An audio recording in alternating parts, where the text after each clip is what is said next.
Ini 24 jam ya, Pak? Iya, 24 jam. Ini mulai jalan pagi. Sudah nggak bisa bernapas ini, ya Allah. Nah ini oksigen bukti nih untuk bikin pernapasan biar enak. Karena sudah hari-hari, tiap malam sudah nggak ada berhentinya. Suruh ngisep batang racun begini dari PT Rum.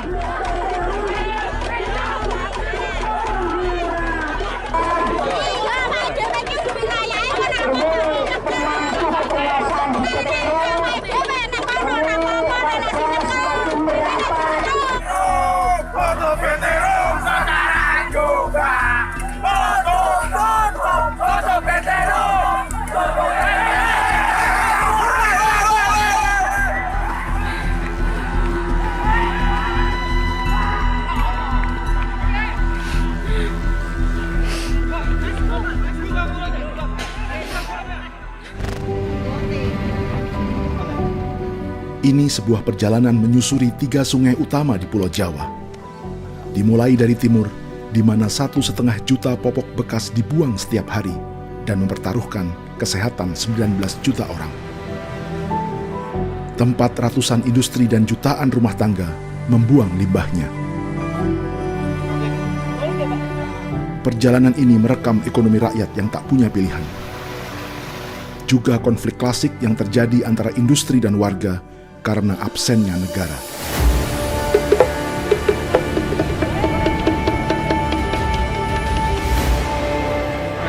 Sebentar lagi nggak boleh. Loh Kak, pemberitahuannya ke siapa?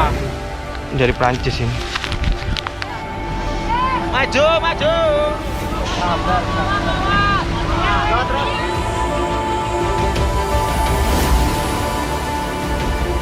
TGS-nya, jadi lebih bagus dari Aqua. Ekspedisi ini adalah kolaborasi peneliti, para aktivis, warga masyarakat, dan jurnalis. Sorry. Ada CCTV-nya. Sudah terekam kita. Menggabungkan kerja-kerja ilmiah, investigasi lapangan, dan gerakan sosial. Wah, ini wingi demo-demo wong 8.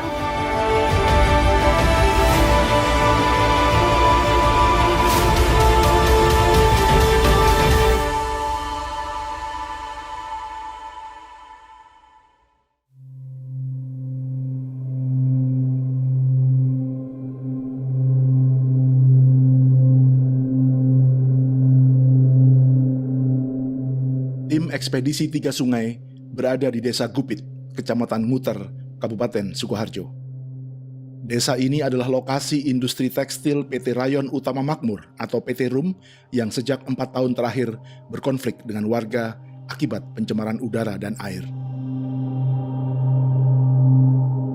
Pabrik serat rayon untuk bahan utama tekstil ini sebenarnya memiliki pengolahan limbah. Namun faktanya, warga tetap merasakan udara busuk dan air yang tercemar. Apalagi jaraknya hanya 100-an meter dari permukiman penduduk.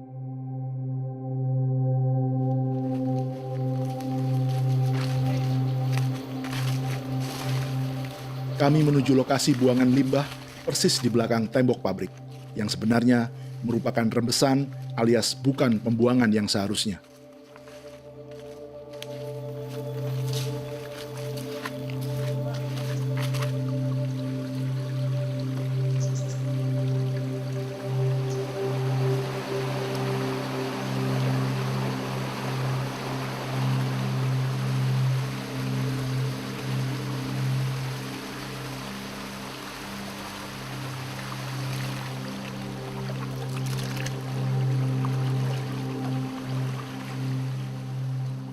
Kami bersama warga lalu mulai mengambil sampel untuk melakukan pengukuran berbagai indikator kualitas air.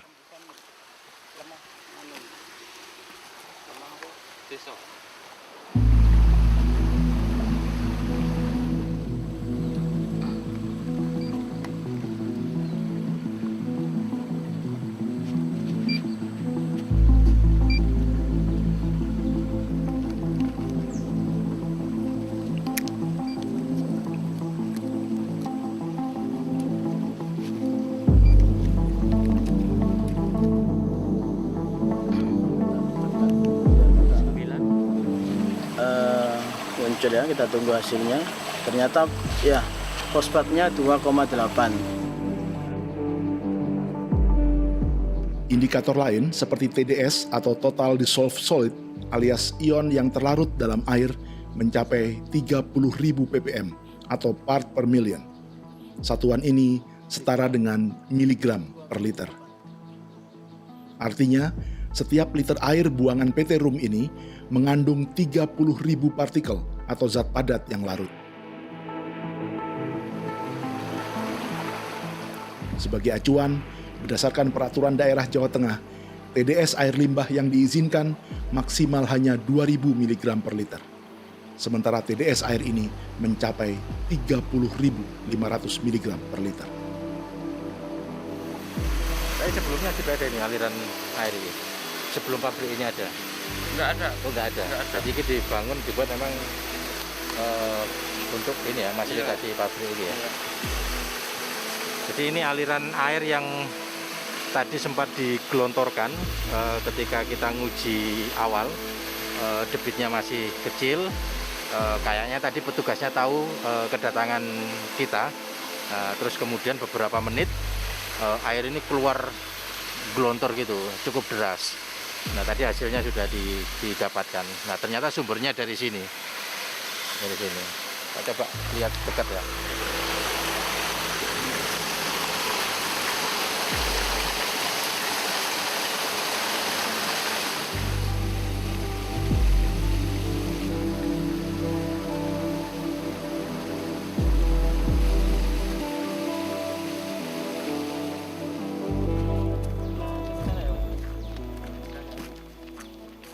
Dari belakang pabrik PT Rum, kami bersama warga melanjutkan mengambil sampel di lokasi pembuangan utama limbah pabrik. Di tengah jalan, kami diajak melihat lokasi rembesan limbah yang menggenangi sawah-sawah warga.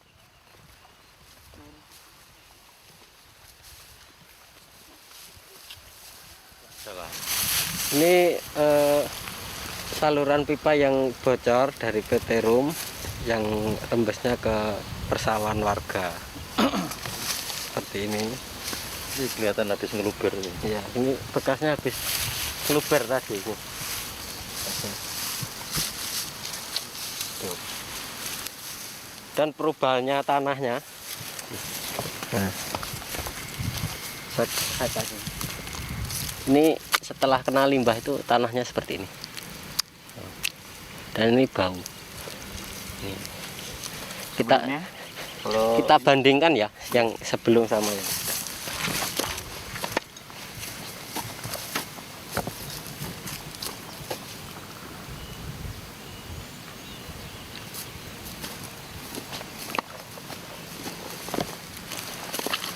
Nah, bisa kita lihat nih perbedaannya. Ini yang sudah terkena limbah, ini yang belum. Nah, perbedaannya ini. Kebocoran di sawah warga sudah berlangsung selama 6 bulan, alias nyaris 2 kali masa panen.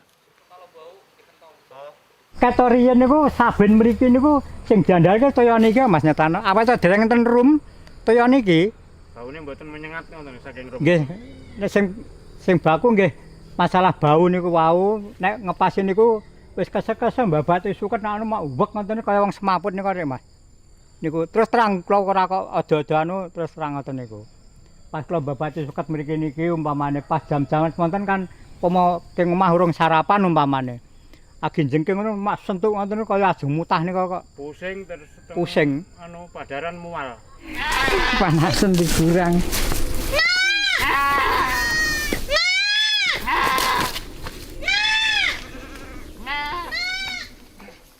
Sawah milik warga bernama Dinomo ini pun mengalami gagal panen.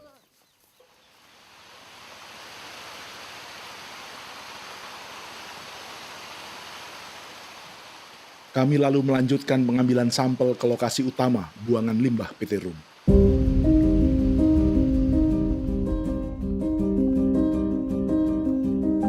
Jika dilihat pada peta antara lokasi pabrik PT Rum, lokasi pembuangan limbah, dan Sungai Bengawan Solo, beginilah gambarannya.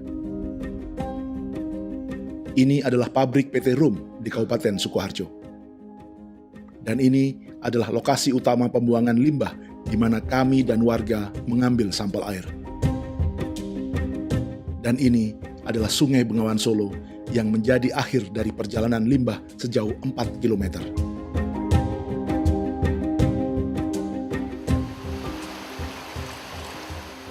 Amiruddin langsung mengambil sampel air di mulut pipa pembuangan. Jamanyar, lihat jamanyar. Saiki jangka ini. 15, 18.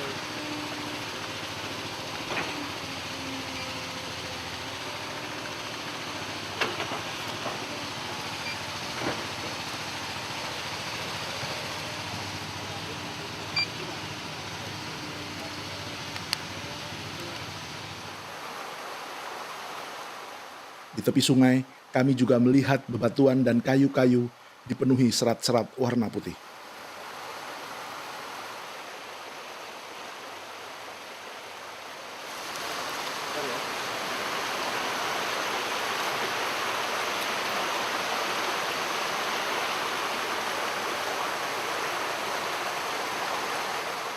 Amiruddin mengambil sampel serat-serat di dalam air untuk diteliti di laboratorium.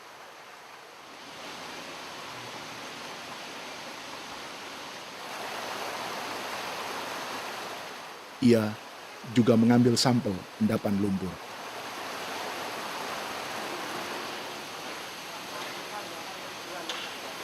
Ini pipa akhir pembuangan limbah dari PT Rum.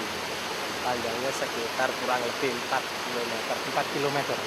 Jadi limbah PT Rum itu membuang limbahnya melalui pipa sepanjang kurang lebih 4 km ini yang masuk ke Sungai Bengawan Solo ini. Dan ada lagi tadi yang di sawah tadi tanah, dan perbedaannya di sini kan pasir, sama ya, warnanya hitam. Nah, seperti yang di sawah tadi ini juga terkena limbah dari PT ini, perubahannya seperti ini, hitam seperti yang di sawah tadi.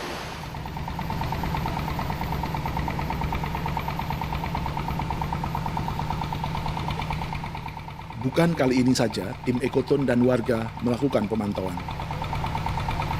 1 bulan sebelum ekspedisi ini, pada Maret 2021, warga dan tim peneliti Ekoton juga mendatangi lokasi yang sama untuk mengambil sampel. Mereka juga membandingkan kualitas air dari sungai di sisi sebelum pipa buangan limbah dan sisi yang telah dilalui limbah PT Rum. Yang belum tercampur itu 400 ppm dan yang sudah tercampur itu 6.000 ppm. Angka 6.000 ppm atau miligram per liter lagi-lagi melampaui ketentuan TDS untuk limbah yang hanya 4.000 ppm.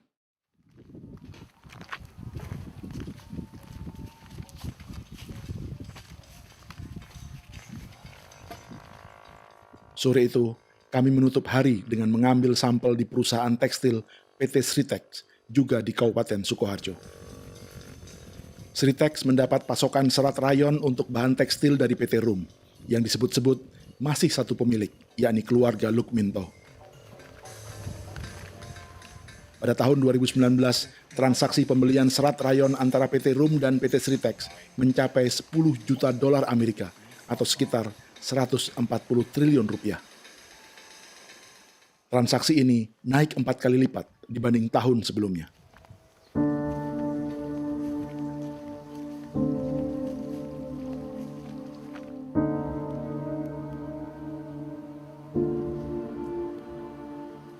Saat ini kita sedang berada di outletnya pembuangan limbah cair dari PT Sritex, dan kita bisa lihat sendiri di depan saya ini adalah seperti outlet limbah cairnya PT Sritex, yang mana menyulitkan kita sebagai masyarakat untuk melakukan pemantauan kualitas air, ya kan? Akses kita untuk menyeberang tidak ada, akses untuk melakukan pemantauan sangatlah sulit. Ya, semua pipa buangan industri harusnya lebih tinggi dari permukaan air tertinggi. Jadi ini kan dia nggak kelihatan, pipanya kan di dalam air, di bawah air. Ini nggak boleh nih, harusnya dia di atas, jadi keluarnya itu kelihatan, warnanya kelihatan, terus debitnya berapa kan kelihatan, kalau kelihatan dari atas permukaan air.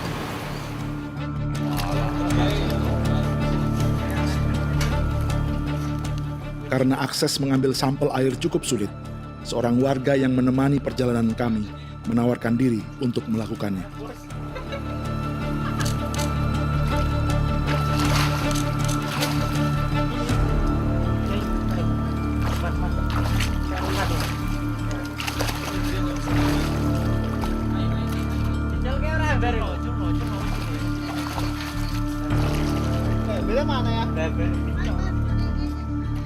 Melihat semua usaha ini, barangkali kita semua punya pertanyaan yang sama. Apakah aparat negara melakukan hal-hal seperti ini untuk memantau dan memastikan hukum terkait lingkungan ditegakkan?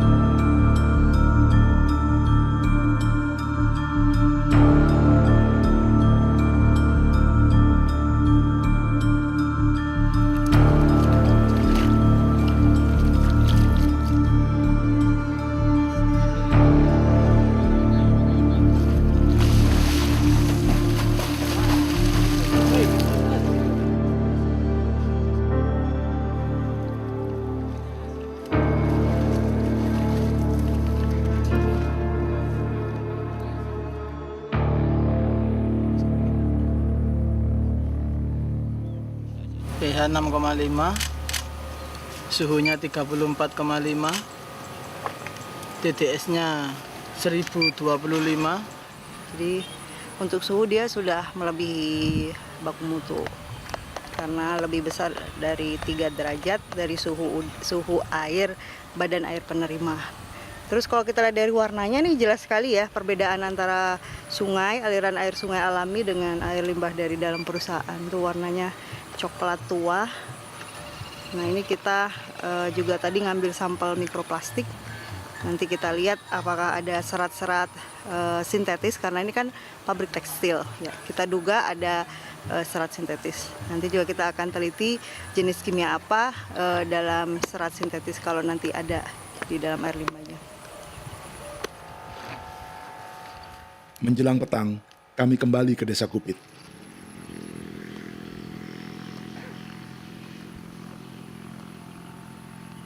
Kami bermalam di posko warga yang terletak persis di belakang pabrik PT Rum.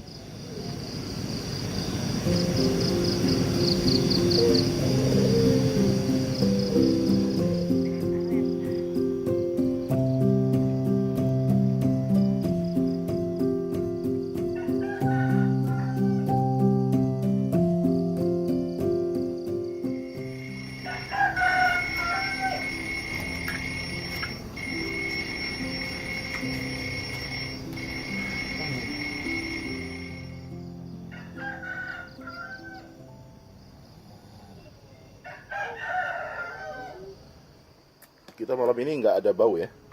Tadi sempat bau, Sempat Mas. tadi? Nah, Oh ya. sempat bau kentut. Iya, iya, seperti kentut tadi ya. Sedikit ya. Bau Sebentar ya. telur busuk. Iya, iya.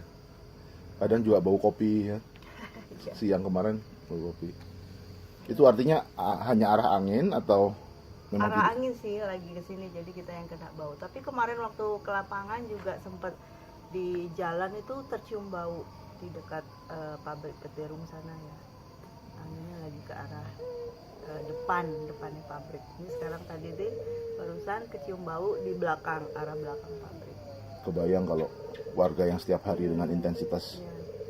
Sulit memang kalau kita mau menunjukkan bau ya Mas. Kadang kan kalau pas kita mengadukan ke pemerintah, pas pemerintah datang baunya lagi nggak di sini. Jadi dan tidak bisa dipindahkan buktinya kan. nah, baunya itu sangat tergantung dengan arah angin dan pabriknya lagi produksi gas yang menghasilkan bau atau enggak. Kalau air bisa kita ambil sampel ya. Ya, Tanah bisa kita ambil kalau sampel. air itu lebih ya cenderung lebih mudah meskipun tergantung juga pada saat itu industri buang limbah atau enggak. Tapi bau ini lebih sulit dideteksi dan ditunjukkan buktinya itu lebih sulit. Dokumentasi juga tidak ada. Kamera ini juga Kamera nggak bisa merasakan menangkap bau.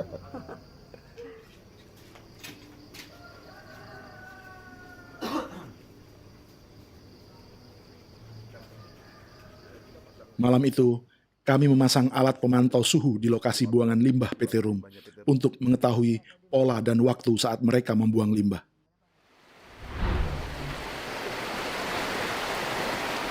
Alat yang sama yang pernah kami pasang di jalur pembuangan limbah pabrik kertas PT Adiprima Suraprinta di Gresik, Jawa Timur.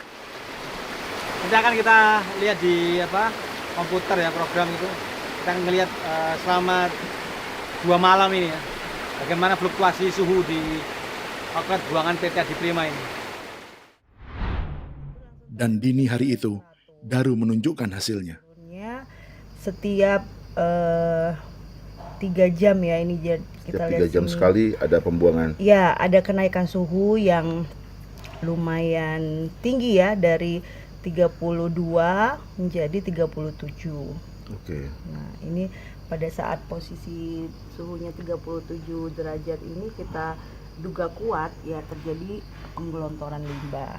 Ini terjadi pada jam 2 sore, kemudian terjadi lagi pada jam 4 sore, jadi intervalnya setiap 2 jam. Kemudian jam 7 malam, jam 10 malam, jam setengah 2 dini hari. Dan ini yang pada saat dini hari itu durasinya lebih panjang pembuangannya. Jadi dari jam 3 sampai jam 5. Nah, durasinya itu kalau dini hari. Dini hari. Kalau di jam 2.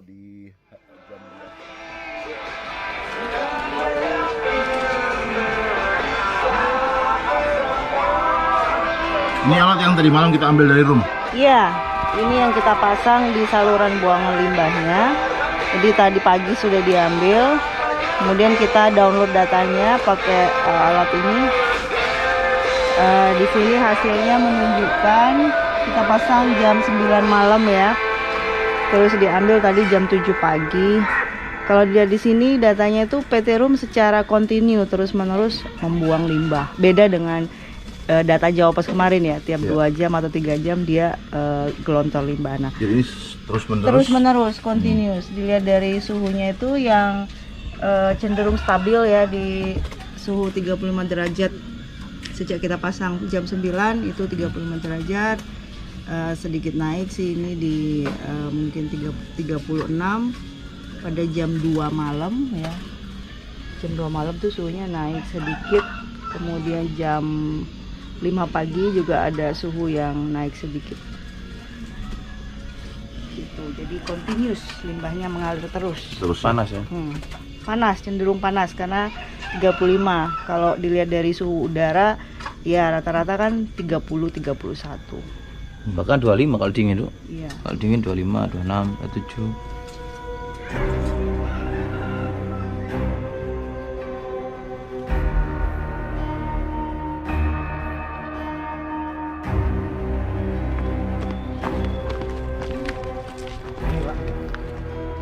Pagi itu warga desa kembali mencium bau tak sedap dari pabrik PT Rum.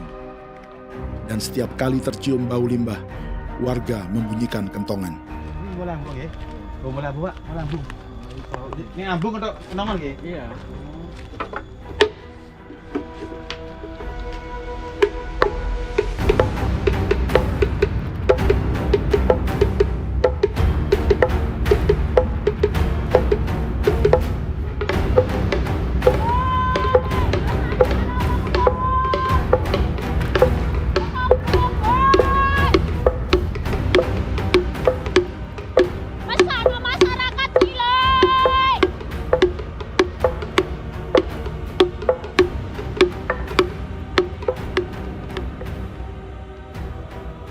Panjenengan sendiri pernah ada keluhan di badan nggak, Bu? Kalau aku sih kalau kurasakan di dada sini sesak, kepala pusing, mata pening. Info ke teman-teman lain. Ini ya. Ini sudah sembuh, Mas. Kenapa ini, Bu? Nanam padi, cuci di selokan situ. Oh, cuci di selokan. Padahal airnya jernih. Padahal buatan luka kakinya? Nggak luka? Tanya tuh, busuk. Luka lah itu. Maksud saya itu. ketika dicuci itu sehat? Ya sehat, nggak apa-apa. Merah-merahan gitu loh, Pak. Begitu dicuci di sana, habis dari sawah? Sampai Terus bawa pulang kan, Pak. Oh. Bawa pulang itu malamnya itu terus nggak sampai 4 malam, nggak bisa tidur. Soalnya apa? Gini terus. Giniin terus, jadi kan Sampai banyak warna obat itu nggak segala tembus obat. gitu loh, Pak. Terus Hanya karena cuci kaki di situ. iya.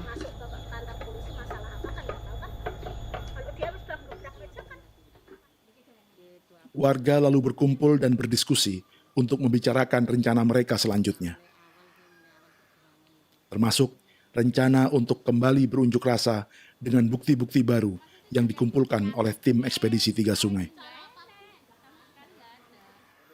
Sementara itu, para peneliti dari berbagai organisasi dan perguruan tinggi juga datang ke sekitar pabrik rum dengan berbagai keperluan.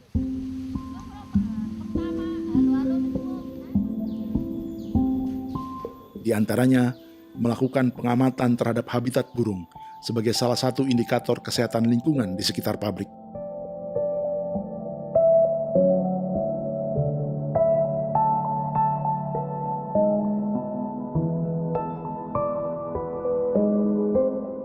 Sejumlah penelitian ini dilakukan untuk memperkuat argumentasi warga menghadapi perusahaan dan pemerintah yang mengeluarkan izin. Tanpa kolaborasi sesama warga negara ini, masyarakat hampir pasti selalu dirugikan dan dianggap tidak memiliki basis pengetahuan dan data untuk mempertanyakan keberadaan sebuah perusahaan.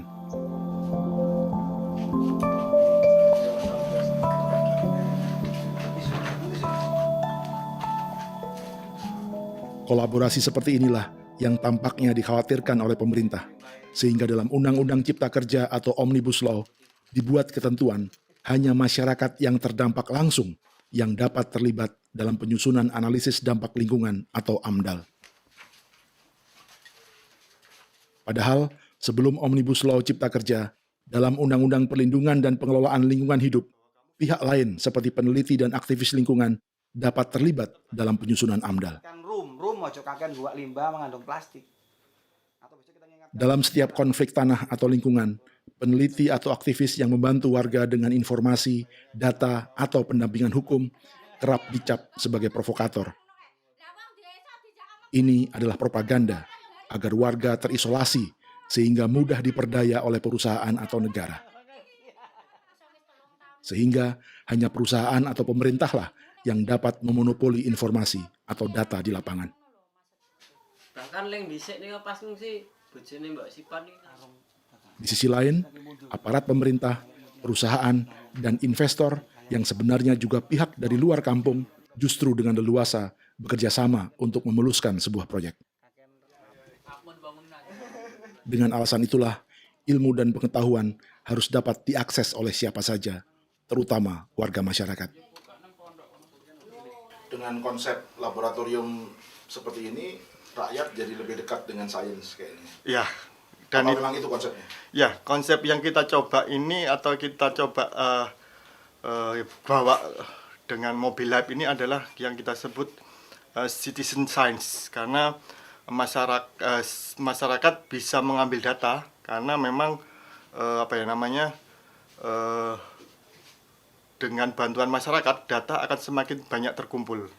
Maka masyarakat juga harus diajari cara ngambil secara ilmiah, mengamati secara ilmiah. Itu yang kita harapkan akhirnya data yang mereka yang berikan ke kita itu juga sudah standarnya ilmiah.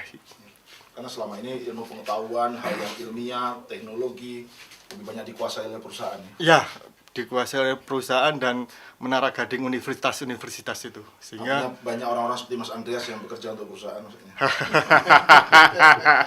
Atau orang-orang kampus gitu. Oke, siap.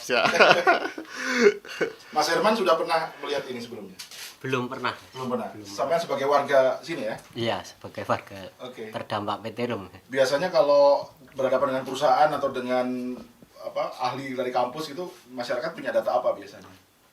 Ya paling cuma data limbahnya, airnya berwarna itu saja. Tapi untuk uji-uji kayak gini enggak tahu. Ya, itu. Dan sering mereka ngomong apa aja, kita yang bodoh gitu ya? Iya, iya gitu. Padahal belum tentu mereka yang benar ya? Iya. Dan di dalam sampel air limbah PT Rum, Andreas menemukan mikroplastik atau remahan plastik yang ukurannya kurang dari 5 mm. Iku sak mili lho Mas. Coba pengennya gede lho Mas. Ini 1 mili. Sak mili ku sak senti bagi 10. Kalau bahasa keren ini 1000 mikron. Nah, 1000 mikron. Kalau orang kampus bilang 1000 mikron. Tapi kita nggak suka 1 mili aja. Tapi kalau bahasa ilmiahnya ini 1 mikron. Oke, dampak mikroplastik itu ada dua kategori yang saya ketahui. Yang pertama, mikroplastik itu adalah si pembentuk plastiknya sendiri. Meskipun itu dia mikroplastik, itu tetap plastik. Polimernya adalah plastik yang yang ya tadi bisa mengganggu ke tubuh sistem hormon dan sistem tubuh makhluk hidup. Kalau masuk ke manusia bisa mengganggu sistem hormonnya manusia. Coba stop di situ dulu. Ibu ngerti nggak Bu yang dijelasin Bu? Ngerti. Ini tantangan buat sains untuk bisa menjelaskan kepada masyarakat di sini. Ulang aku ngurumani di. Mau ngomong-ngomong jadi maju nih sisa semua. Mami. Sini. Kene mak. Aku masuk nyeker. Nggak apa-apa loh. Gambarnya di lock dulu aja Mas biar nggak goyang-goyang. Iya benar. Nah, nek semakin banyak limbah yang dibuang rum mengandung plastik, maka semakin banyak juga peluang ikan makan plastik. Nek wis ikan makan plastik, iwak sampean pangan itu berbahaya bagi hormon atau kesehatan sampean, Bu. Karena apa? Mergi tenggone plastik niku mengandung tadi senyawa-senyawa yang mengganggu hormon. Karena plastik itu dia nggak diam, dia menyerap atau mengikat polutan. Kan di air itu banyak polutan, ono pestisida, ono deterjen, nah itu diikat sama mikroplastik terus dimasuk ke dalam tubuh ikan, terus dilepaskan. Atau bahkan orang Surakarta itu kan minum air PDAM. Dari mana sumbernya? Bengawan Solo. Nah, langsung malah semakin bahaya. Maka sampean bersyukur nggak minum air dari Bengawan Solo. Kasihan orang Surakarta. Maka perlu sampean kabarkan ke orang Surakarta. Dulu-dulu Surakarta sampean kudu hati-hati. Banyu Bengawan Solo itu mengandung mikroplastik. Maka besok penting Mas sampean ngabarkan itu. Kalau PT Rum mengeluarkan mikroplastik masuk ke Bengawan Solo pakai itu bahan baku air minum orang Solo. Nah, padahal mikroplastik berbahaya, Bu. Mikroplastik berbahaya karena mengganggu hormon. Hormon itu napa? Ngatur napa? Kesehatan ginjal kita, terus hormon reproduksi kita. Jantung. Jadi contohnya gini, yang ekstrim itu menopause lebih awal. Terus bisa saya potong Mas Birgi. Nah ini bentukannya lengkap nih sekarang. Ini bentukannya yang fragmen. Fragmen itu cuilan Bu. Plastik sing gede ngeten iki. Kalau kadung di air itu bisa jadi remah-remah. Protol kecil-kecil ini 1 mili ini 1 mili ya. 1 mili sak senti dibagi 10. Meskipun sudah jadi serpian-serpian gini, dia tetap namanya plastik tetap plastik. Dia punya bahan kimia. Ini bisa mengganggu sistem hormon manusia. Salah satunya yang bisa itu petalat, terus zat yang menyerupai estrogen. Nah, contoh yang paling gampang itu menstruasi anak-anak kita sekarang itu lebih awal daripada menstruasinya orang tua dulu. Nggih. Bener mboten? Nggih. Karena apa? Si tubuh anak itu sudah baca, oh kamu sudah punya estrogen, kamu sudah punya namanya sistem hormon estrogen yang menandakan bahwa kamu sudah dewasa dan siap untuk menstruasi. Maka itu terbaca oleh sistem tubuh, maka si anak itu harus menstruasi. Karena sudah cepat menstruasi, tuanya ya semakin cepat menopause atau semakin cepat habis masa suburnya itu akan semakin pendek juga. Tadi Mas makan ikan plastik apa enggak? Wow, mengandung plastik.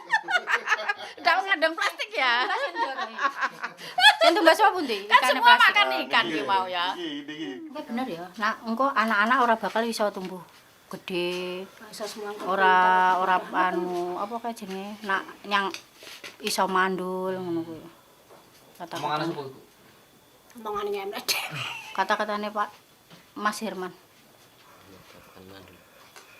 Ya tadi. Nanti saya ngomong kok. Iya, sistem hormon itu kan kebalikan tadi. Kalau hormon yang estrogen yang kebaca di cewek itu mempercepat menstruasinya, tapi kalau sudah masuk ke cowok itu menghambat produksi spermanya. Nah, jadi mandul lah gitu. Nek karepe ate nggih memang karepe nek iso nemono sing atasane Sing duwe Pak. rum. Yen saged. Nek nggih enten sing ngendika nek ajeng nemokke kalih atasane, enten sing ngendika nek ajeng nemokke kalih sing gadah pabrik. Kula tunggu-tunggu.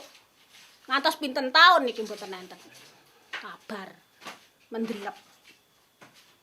Kula ditemokke nggih monggo. Kenemoni nggih monggo. Demo wong 8 dhewe mangkat wani. Dijak mriku monggo. Wani wingi demo dhewe wong 8. Wingi. Nggih wong 8. Padahal wedok.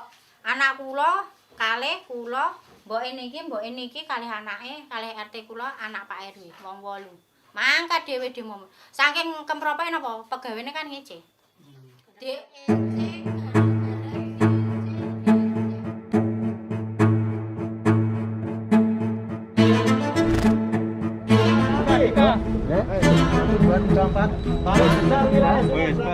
Bukan akrobat tapi ini akibat limbah. Jadi limbahnya panas. Ya kan kita di sana bisa sama-sama. 6 orang pun pokoknya 5. Udah masuk sana kalau nggak mau sudah. Itu nggak boleh. Bu, nggak boleh orasi atau nggak boleh pakai ini. Kalau cerita boleh cerita Bu. Menceritakan kisah itu nggak boleh Bu. Biar tahu jenengan ya. Kalau